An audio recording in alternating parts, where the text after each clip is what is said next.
这只猫咪躺在床上，竭尽全力抬起自己的头，瞪大双眼，死死盯住眼前的人，生怕下一秒眼前的人就消失了。究竟发生了什么？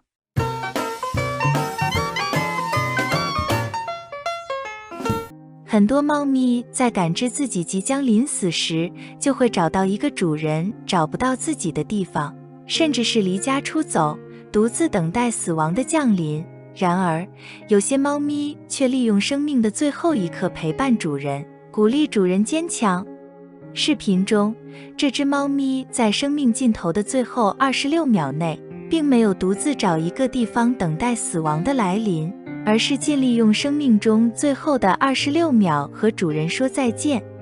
这只猫咪名叫咖啡，是一只折耳猫，它的主人是一个小姐姐。这位小姐姐患有长期的抑郁症，但自从收养了咖啡，心情逐渐好起来。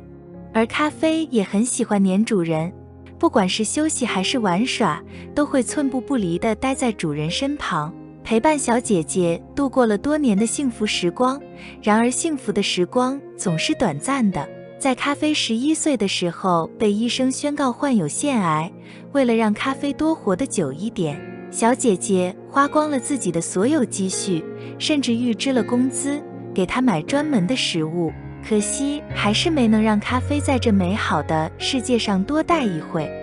在治疗过程中，宠物医生告诉小姐姐，这只猫咪虽然身体十分羸弱，但是或许是出于不愿意离开主人，它表现出了极为强烈的求生欲。治疗期间，猫咪甚至一度好转，还向主人撒娇，但这种情况并没有维持很久。很快咖啡的情况就开始恶化，时不时的流口水，就连去医院的频次也从1周1次变成每天1次。而且由于咖啡年事已高，在进行治疗的时候并不能进行麻醉，这让他遭受了极大的痛苦。而小姐姐看着咖啡这么难受，最终决定接受医生的建议，让咖啡接受安乐死，放他离开。然而就在咖啡死亡的当天，也不知道他从哪里来的力气，竟然冲破保鲜膜，爬到主人的身旁，竭尽全力抬起自己的头，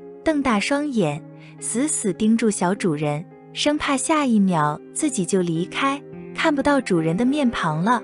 而小姐姐也一直安抚咖啡的头，不停地对猫咪表达自己的感谢，并劝说咖啡如果实在很痛苦就安心离开吧。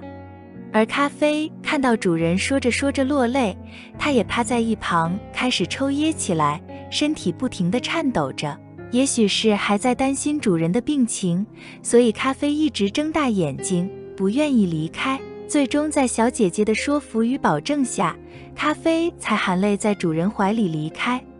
两个无助的生命，却因相遇而相互扶持，因相遇而相互照顾，对彼此都很坚强。虽然不幸，小姐姐的猫走了，但生活中还是会有更多的遇见，让彼此都能照顾，让彼此更坚强。这里是灵宠王国，本期视频就讲到这里了，我们下期再见。